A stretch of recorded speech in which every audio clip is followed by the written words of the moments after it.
Hello again, everybody. This is Ed with another mini episode of Call Me Mr. Broadstreet, kind of a little bonus video. I'm still putting up my normal content as of tomorrow, but I'm taping this on Friday night. So just kind of some reflections on, I guess royalty in the Beatles, Queen Elizabeth II in the Beatles.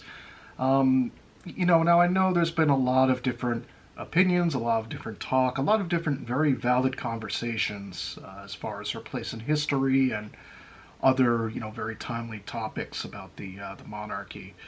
Not really here to delve into that tonight. What I'm just doing is just sort of, riffing a little bit on some of the history. You'll have seen some of the photos that were in the intro, just kind of some moments captured in history, of course, with the Beatles and the monarchy and all that type of thing. I'm also putting my £2 in. Got my £2 coin right here. Reminds me of my trip to London, which I had a lot of fun back in 1999 when I went there. It was a blast. It was a blast to be able to cross Abbey Road and everything. I did not get to make it to Buckingham Palace. I got to see the Tower Bridge. I got to see Tower of London. Of course, Abbey Road was the #1 destination, and I'm glad I got to go. So sort of some memories of that as I'm seeing some of the coverage on TV and everything like that, and online, of course. As a lot of people know, of course, the Beatles back in 1965 got the MBE awards. So that was kind of fun for them. They didn't get knighthoods at that point.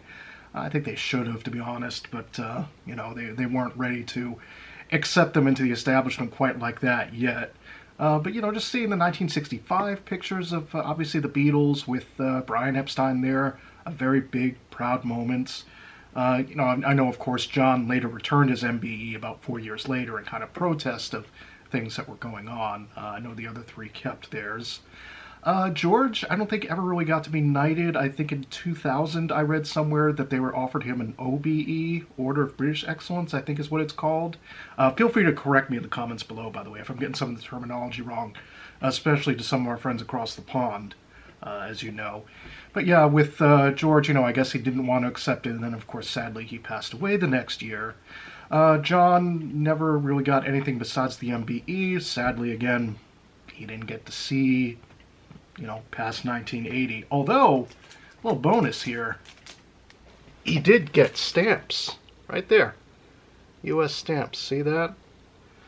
Actually a pretty cool honor in and of itself, although we'd rather have him here, obviously, especially at times like these. But, just to imagine, no pun intended, what he would say. But yeah, hey, he got the set of stamps.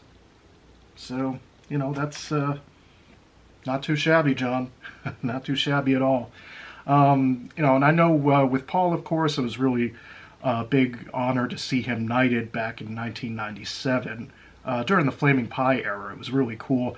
I tried to dig around for something I have in the archives. I'm going to have to see if I can look again. I couldn't quite find it tonight.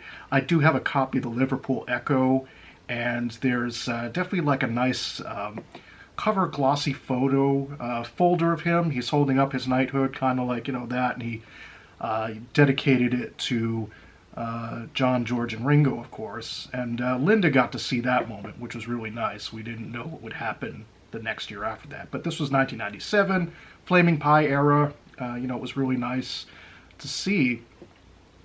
We know that Paul got the Companion of Honor award. That was back in 2017, so about 20 years later he gets the same, similar award. I don't know, does that mean he's like Emperor of Planet Earth? Because that would be pretty cool. I gotta admit that. Or something like that. And of course, they've knighted Ringo Starr in 2018. I think well deserved. Hey, they've brought a lot of good music and good art to the world. It's really fantastic thing to see. You've had other celebrities, of course. Mick Jagger, very well deserved. Frontman of the Rolling Stones, Rod Stewart. Elton John, of course, getting his knighthood. So just a lot of fun. And I remember one of my college friends I used to joke with in '97 after Paul got his knighthood. I would say something to them like, oh, so does that mean he has to put on the suit of armor every time he goes around? That's got to be pretty awkward. I know, I can hear the groans from here. Hey, I didn't say it was a good joke. Um, but that's that's pretty much it. Just kind of seeing all the coverage and everything, thinking just how long that 70 years. That's a long time to be in one place of power. Just stating a fact as it is. But yeah, it's definitely been a long and winding history with both the Beatles and the solo Beatles and the monarchy. And to sort of wrap things up, one of the funnier stories I've heard, I'm sure you've read it on the news as well, is that I guess Paul met the Queen about 8 or 9 times over the course of their time, both on planet Earth here in the material world. So I think there was one time where Paul was going to play a concert for the Queen, or private show, about to get on stage, and apparently the Queen's like, "Yeah, no, I'm fine. I'm going to watch Twin Peaks." I mean, that's pretty funny. I mean, I got to admit, about the only person on planet Earth that could get away with that. If it were me, I would drop every plan I have to Paul shows up at my apartment door here. Yeah, of course, I'm gonna request 3 or 4 songs of my own, and then he can play whatever he wants. My plans are dropped. But she's about the only person on planet Earth who could get away with that. Now, I've heard Twin Peaks is a good show, but wow. But hey, maybe she thought, we've seen each other enough over the years. I get the idea. And I think another funny quick comment was Paul saying something to the Queen when he got his Companion of Honor award in 2017, I think one of the last times they saw each other. Maybe the Platinum Jubilee earlier this year, I'm not sure which exactly. Again, feel free to correct me in the comments below. But, he just kind of leaned over to her and said, we got to stop meeting like this. And she got a little chuckle out of it, But, yeah, it's been a long history, again, just with rock stars in general and with the Beatles, of course. And that's really it. So, I guess Her Majesty is a pretty nice girl, and she definitely had a lot to say. All right, folks. Well, I hope everybody's having a good night. See, night, what I did there, didn't mean to do that. But anyways, hope everybody's having a good night. You'll see the regular content tomorrow, and that's it. See everybody later on. Bye.